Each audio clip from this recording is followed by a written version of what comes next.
तो आज की वीडियो में हम सीखेंगे हल्के बिंदु और हल्के डैश। तो जो लोग मेरे साथ नए हैं मैं उनको बता देती हूँ कि मैं शॉर्ट हैंड सिखाती हूँ, हिंदी शॉर्ट हैंड। और मेरे चैनल पे आपको शॉर्ट हैंड से रिलेटेड बहुत सारी वीडियोस मिल जाएंगी, तो प्लीज़ जाके मेरे चैनल को ज़रूर देखिएगा अगर ये वीडियो आप तक आई है तो शुरू करते हैं। मैंने दूसरी वीडियो में आपको मोटे बिंदु और मोटे डैश सिखा दिया था। ये हल्के बिंदु और हल्के डैश है, तो मैं यहाँ पे आपको पढ़ के भी बता देती हूँ, अदरवाइज मैं लिख के भी बता दूंगी आपको। तो यहाँ पर है आप 6 स्वर ऊपर पढ़ चुके हैं, क्योंकि 6 स्वर हम ऊपर पढ़ चुके हैं मोटे बिंदु और मोटे डैश में। यहाँ 6 स्वर और दिए जाते हैं, तो अब हल्के बिंदु और हल्के डैश में भी आपको और 6 स्वर मिलेंगे। पहले के स्वर मोटे बिंदु और मोटे डैश से बने थे। तो आपको ये तो पता ही होगा, जो मैंने आपको पहले सिखाया था वो मोटे बिंदु और मोटे डैश से बने थे। स्वर जो बने थे वो मोटे बिंदु और मोटे डैश से बने थे। अब यह 6 स्वर हल्के बिंदु और हल्के डैश से बनेंगे। मतलब कि अगर आप मोटा बिंदु और मोटा डैश लगाएं, तो अभी तो आप बिगिनर हैं, तो आपको ये वाली बात की ध्यान रखना चाहिए कि आप बहुत मतलब दोनों में डिफरेंस अलग ही पता चल जाए कि आपने ये मोटा बिंदु लगाया है, ये मोटा डैश लगाया है, और ये हल्का बिंदु है और ये हल्का डैश है। ये चीज आपको खुद ही क्लियरिफिकेशन देना पड़ेगा, क्योंकि ये कोई चेक करेगा तो वो तो आपने जो हिंदी में लिखा है वो चेक करेगा, फिर पता तो उसको भी होगा कि हाँ ये आपने लिखा है या सही नहीं लिखा है। हल्का और डैश का तो वो जो हिंदी में आप बनाएंगे उससे उसको पता चलेगा ये वाली बात। तो इसलिए ये क्लियरिफिकेशन आप खुद के लिए अभी से ही लेते हुए चलना कि ये शब्द आपने लाइट बनाया है, ये शब्द आपने डार्क बनाया है, या ये आपने डैश मोटा बनाया है, या फिर ये डैश आपने हल्का बनाया है। तो इन स्वरों का प्रयोग पहले 6 स्वरों के अनुसार ही होता है और इनके स्थान भी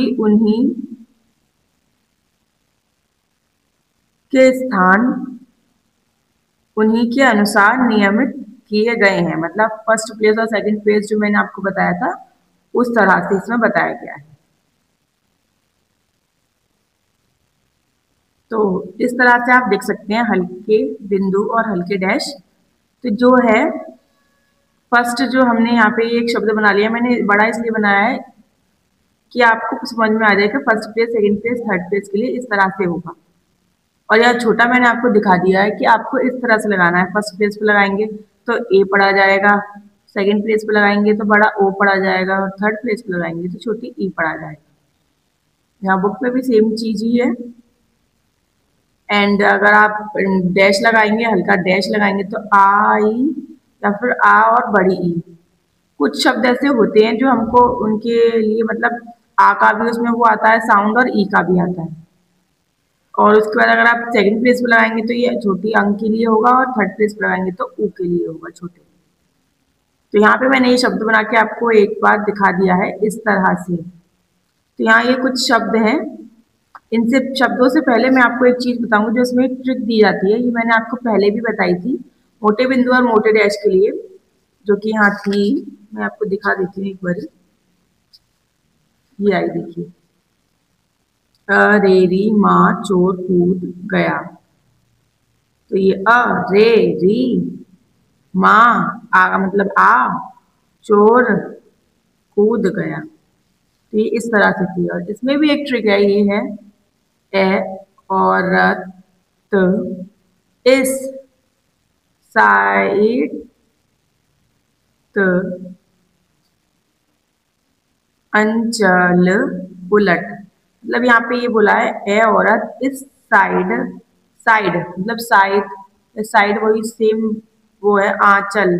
आंचल तो आपको पता होगा पल्लू, उलट मतलब इस तरफ नहीं इस तरफ उलट, इस तरह से मतलब कहने का है। एक ऐसी छोटी सी बात है, मतलब थोड़ा सा अगर हम इस तरीके से याद करते हैं ना तो हमारी चीज में मतलब हमारे माइंड में चीजें स्टोर हो जाती हैं। या फिर हम कोई भी पिक्चर से रिलेट करके उस चीज को करते हैं, ऐसे कोई भी फोटो हो गया कि हम अपने माइंड में कोई भी स्टोरी से रिलेटेड एक फोटो बना लेते हैं, तो वो चीज़ें हमें जल्दी याद होती है, इसलिए ये दिया गया है। अदरवाइज आप अपना कोई ट्रिक बना सकते हैं जो आपको ठीक लगे, लेकिन आप ये भी कर सकते हैं, मैंने भी कुछ इस तरह से ही किया था, तो ये भी बेनिफिशियल है, ऐसा कुछ भी नहीं है। या फिर आप उंगलियों पे भी याद कर सकते हैं, जैसे मैं करती हूँ first place, second place, third place के लिए। तो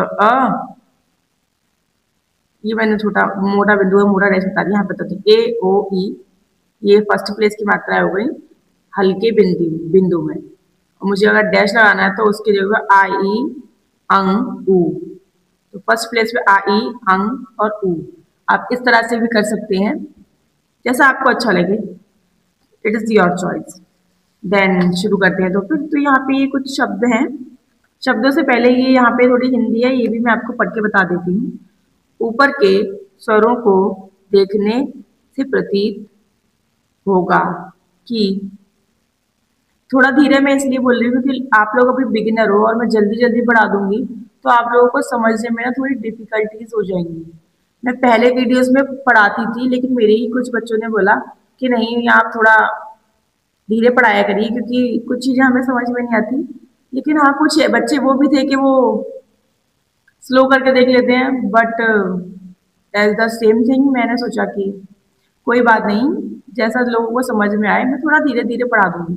मैं इसलिए पढ़ाती थी तेज, थोड़ा मतलब जल्दी जल्दी, जैसे कि वीडियो ज़्यादा लंबी ना हो, फिर बच्चे बोर हो जाएंगे। लेकिन वो भी बात ठीक है, जब उनको समझ में ही नहीं आएगा तो फिर इस चीज़ का भी कोई बेनिफिट नहीं है। इसलिए मैं थोड़ा सोच रही हूँ कि मैंने धीरे धीरे ही पढ़ाऊँ, अभी आप लोग बिगिनर हैं, एंड देन बाद में थोड़ा कर दूंगी स्पीड में। बट ये है कि इसमें स्पीड मेन रहती है, इसीलिए मैंने जल्दी जल्दी पढ़ाना शुरू कर दिया। अगर मैं जल्दी नहीं पढ़ाऊंगी तो फिर आप लोग शुरुआत से स्पीड लेके नहीं चलेंगे, ये भी चीज़ थी। बट कोई बात नहीं, अगर आप लोगों को समझ में नहीं आता है तो मैं ऐसे भी पढ़ा सकती हूँ।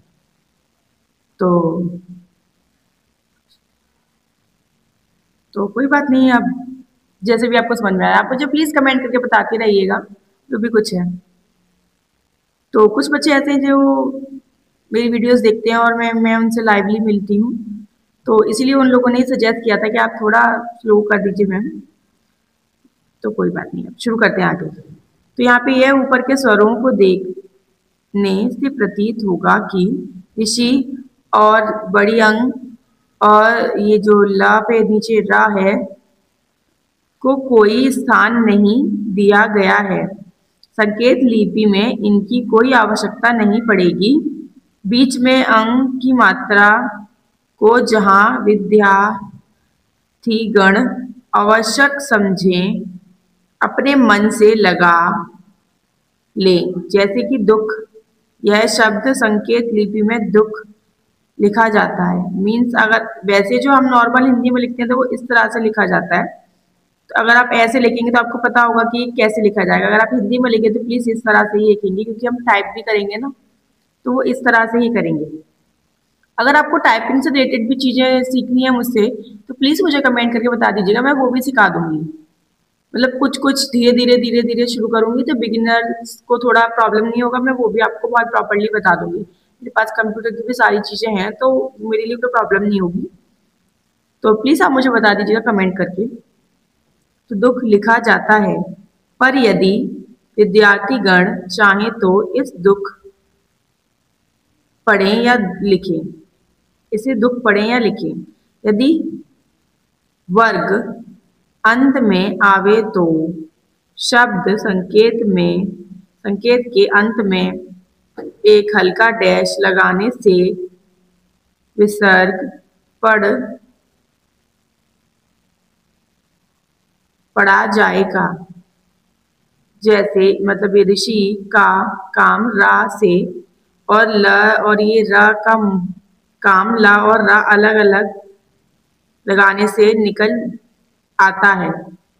मीन्स इसमें साउंड के अकॉर्डिंग भी चीज़ें चलती हैं, जैसे कुछ वर्ड्स का साउंड निकल रहा है और वो लिखा कुछ और, जैसे कक्षा हो गया तो कक्षा, छा छतरी से भी हम वो जो शा है ये इस तरह से जो बनता है, तो हम उसका भी काम उससे ही निकाल सकते हैं। विद्या, ये चीज़ें भी, और भी दो चार वर्ड होते हैं जो मेरे को दिमाग में नहीं आ रहे हैं, बट हाँ ये है इसका जो चीज़ इसमें इन्होंने यहाँ पे प्रॉपरली बता दी है कि आप ऐसा कर सकते हैं। तो आप ऐसा कर सकते हैं, क्योंकि इसके लिए ला और रा अलग अलग भी चल सकते हैं। अनुस्वार अंग यदि व्यंजन के पहले या बाद में अकेला आए तो यथा विधि अपने द्वितीय स्थान पर रखा जाएगा, जैसे चित्र नीचे। तो यहाँ पे ये एक छोटा सा वो दिया गया है, मैं आपको ये दिखा देती हूँ, बना के दिखा देती हूँ। तो यहाँ पे फर्स्ट है अंडा। तो अंडा के लिए है ये अन और ये डा।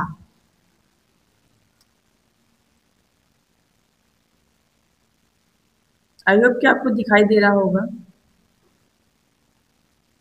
थोड़ा मैंने वो कर दिया है, थोड़ा पेंसिल ना लाइटिंग में दिखाई नहीं देती है थोड़ा, मगर मैं अभी आपको पेन से लिखना दिखा दूंगी तो फिर भी प्रॉब्लम होगा, तो फिर लाइट डार्क नहीं समझ में आएगा आपकी, तो इसीलिए मैंने कर रखा है।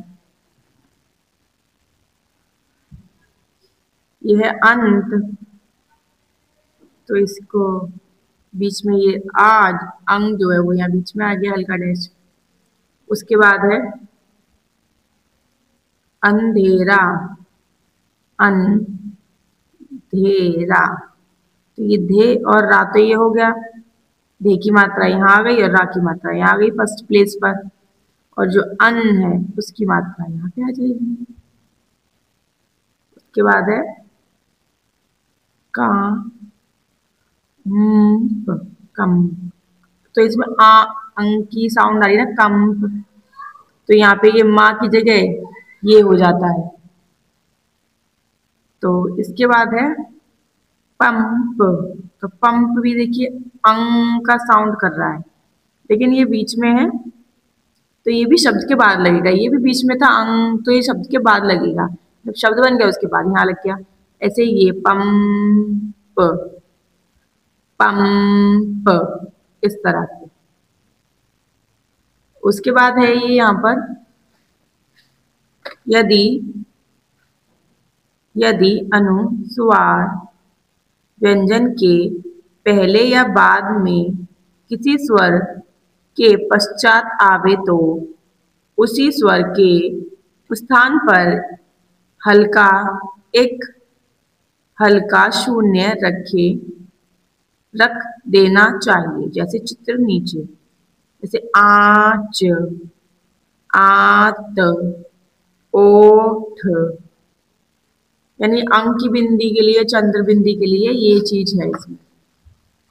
तो ये मेरे यहाँ लिखे हुए हैं शब्द, मैं आपको बता देती हूँ। ये चा बन गया, च किससे पहले है ना ये, तो यहाँ पर एक छोटा सा हम शून्य बना देंगे, थोड़ा दूरी रखिएगा ये शब्द से, मेरा थोड़ा पास हो गया है। एंड उसके बाद है आत, तो ये इस तरह से, ओठ, तो ये बीच में आता है, ओ आ जो है ये फर्स्ट प्लेस पे आते हैं, तो ये फर्स्ट प्लेस पे ऐसा बन जाएगा।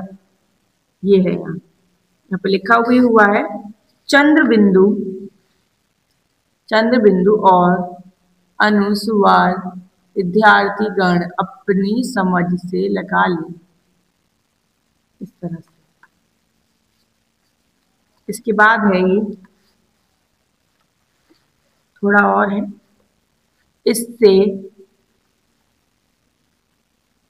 इससे यह मालूम होगा कि जहां पर वह शून्य रखा गया है उस स्थान का स्वर सा नु सा सानुसानिक है। स्थान के विचार से स्वर को मालूम कर लेना चाहिए, मतलब जैसे कि आपने फर्स्ट प्लेस पे बनाया है तो उससे आपको लगेगा ये आ का है, मतलब आ है, आ पे चंद्र बिंदी लगी है, अगर वो बीच में है तो ऊपर लगी है और वो नीचे है तो ई पर लगी है। इससे आपको सिर्फ ये पता चल जाएगा, और इसमें कुछ भी ऐसा नहीं है। आज जैसे अंत, जैसे आप चित्र नंबर पीछे देख सकते हैं, इसमें ये लिखा हुआ है मैं चूंकि शून्य प्रथम में रखा गया है इसीलिए इससे पहले, इसीलिए इससे पता चल जाता है कि यह कोई प्रथम स्वर का स्वर है। प्रथम स्थान के स्वर को आ, ए और आई आई होते हैं। सब स्वरों में अनुस्वर मिलाकर पढ़ो, इससे शब्द ठीक बनता है। आत, ऐत, आयत। तो क्या ही होगा, आप खुद ही सोच लीजिए, ठीक शब्द नहीं बनते हैं। अंत इसीलिए आत शब्द ठीक है, चूंकि आ के लिए पहले ही स्वतंत्र स्थान निर्धारित किया जा चुका है। अतः अंत ना पढ़ा जाकर आत ही शुद्ध पढ़ा जाएगा। पर यदि आरंभ में और स्पष्टता चाहते हो तो शून्य के नीचे उस स्थान की मात्रा भी लगा दो। जैसे चित्र नंबर, मतलब ये दिया गया है यहाँ पर, जैसे मैंने यहाँ पे ये शब्द लिख लिए हैं आपको बताने के लिए, मैं आपको दिखा देती हूँ। जैसे है सा बन गया ये प, तो यहाँ पे पहले हम शून्य लगा देंगे, फिर फर्स्ट उसके नीचे इस तरह से मात्रा। थोड़ा सेकंड प्लेस तक आ जा रहा है, मेरी पेंसिल थोड़ी शार्प नहीं है, तो प्लीज आप थोड़ा पतला ही बनाए ताकि ये एकदम फर्स्ट प्लेस पे ही दिखे। फिर है चोंच, डबल बार चा बनेगा और ये सेकंड प्लेस पे बनेगी इस तरह से, चोंच। फिर है सीच, ये सा पर है। अभी इसमें एक चीज है, तो ये सीच है। अब आप लोग सोचोगे ये तो सा पर लग रही है मात्रा, और ये तो सा पर आनी चाहिए यहाँ पर, मतलब इसके थर्ड प्लेस पर आना चाहिए। तो इसका कॉन्सेप्ट कुछ अलग है। अब आपको ये एक्सरसाइज खत्म करने के बाद यहाँ पर ये जो लिखा हुआ दो व्यंजनों के बीच स्थान, स्वर का स्थान, तो ये यहाँ पर आपको पढ़ाया जाएगा। तो मैं इसके लिए इस मतलब एक वीडियो बनाऊंगी प्रॉपर, तो प्लीज आप उसको देख लीजिएगा। लेकिन ये है थोड़ा सा, मैं आपको इसमें समझा देती हूँ। चलिए कोई बात नहीं, आप इसमें ही समझ लीजिए थोड़ा सा। उसके लिए मैं एक अलग वीडियो और अच्छे से बना दूंगी। मतलब ये होता है इसमें, जैसे अगर हमने कोई शब्द बनाया उसके बाद हमने कोई शब्द लिखा, ऐसे बीच में इस तरह से स्पेस आ जाए, स्पेस भी ना आए, लेकिन जो है उस शब्द के बाद दूसरा शब्द आता है। और थोड़ा धीरे से समझाती हूँ। जैसे हमने सा बनाया और सा के बाद चा आ गया, या कोई भी शब्द आए, अगर उसके थर्ड प्लेस की मात्रा है, मतलब फर्स्ट वाले शब्द के थर्ड प्लेस की मात्रा है, तो वो सेकंड वाले शब्द से पहले लग जाएगी थर्ड प्लेस पर ही, क्योंकि वो थर्ड प्लेस की मात्रा है। तो ये चीज आपको समझ में आ ही गई होगी। वो थोड़ी बातों बातों में मुझसे गलत हो गया था। ये सीच है तो यहाँ पे ई आएगा, ये मतलब बिंदी आएगी, उसके बाद मैंने डैश लगा दिया था, सॉरी फॉर दैट। एंड थोड़ा सा और मैं आपको क्लियरली समझाती हूँ। जैसे कोई भी शब्द है, अभी जैसे ये सांप था, सांप की जगह होता सीप, तो जो इसकी थर्ड प्लेस की मात्रा हो जाती है, सांप पर थर्ड प्लेस की मात्रा होती है, मतलब वो ई जो आएगा वो थर्ड पे आएगा ना, तो उसको हम इस शब्द से पहले मतलब यहाँ लगाते, इस शब्द की मात्रा यहाँ आ जाती, इस तरह से। मतलब जैसे हमने ये सा बनाया, तो सा के थर्ड प्लेस की मात्रा है ई, तो वो दूसरे वाले शब्द से पहले आ जाएगी, क्योंकि इस पर तो यहाँ तो कोई मात्रा लगेंगी नहीं। यहाँ अगर हम कोई चीज लगाते तो वो तो शब्द पढ़ा जाता, मात्राएं नहीं होती वो, जैसे आ, सा, आ, च, ऐसे करके, मतलब सी, आ, च, इस तरह से पढ़ा जाता वो फिर। एंड क्योंकि हमने वो नहीं, इससे पहले अगर मात्रा लग रही तो हमें पता चल जाएगा कि वो इस वाले शब्द की है। कोई भी इसमें मतलब ऐसा खिचपिच नहीं होगी कि आपको समझ में ना आए कि मात्रा तो यहाँ लग गई अब आप इसकी मात्रा पढ़ रहे हैं, ऐसा कुछ भी नहीं है, वो इसी की मात्रा होगी। ये आपको समझना पड़ेगा। ये मतलब धीरे धीरे थोड़ा सा कॉम्प्लिकेटेड तो लगेगा, बट कोई नहीं, मैं आपको प्रॉपर समझाने की कोशिश करूंगी। इस वीडियो में इतना ही समझा पाऊंगी, वरना ये और ज्यादा लंबी होती चली जाएगी। तो ये ही है कि अगर पहले शब्द के बाद थर्ड प्लेस की मात्रा आती है और उसके बाद दूसरा शब्द है, तो वो दूसरे शब्द के तीसरे प्लेस पे लगेगा, उस वाले शब्द से उल्टी साइड, मतलब पहले लगेगा वो। अगर इसकी शब्द की मात्रा होती है, अब सा पे ई, वो चा पे ई की मात्रा लग रही होती इस तरह से, तो वो इधर आती ना, इधर आती, इसकी मात्रा इधर आएंगी। इधर तो हम शब्द पढ़ते हैं, जैसे अगर हम इस शब्द से पहले यहाँ पे आ लगाते तो वो शब्द पढ़ा जाता ना, मात्रा नहीं पढ़ी जाती इस तरह से। तो मैंने आपको पूरा कोशिश करी है कि आपको समझ में आ जाए। अगर आपको नहीं आता तो कोई बात नहीं, जैसे यहाँ पर है देखिए, चा पे है ये ऊ की मात्रा छ, तो इस तरह से बन जाएगा च और छ। लेकिन इसकी थर्ड प्लेस की मात्रा है ये भी, ऊ की मात्रा तीसरे स्थान पर आएगी, तो ये यहाँ ना आकर इधर आएगी, इधर इसके थर्ड प्लेस पर आएगी, मीन्स छा के थर्ड प्लेस पर। तो आई होप कि आपको समझ में आ रहा होगा। नहीं आ रहा तो ज्यादा कोशिश मत करिएगा, कोई बात नहीं, मैंने आपको सिर्फ शब्द बता दिए हैं क्योंकि ये फिर छूट जाते हैं इसलिए।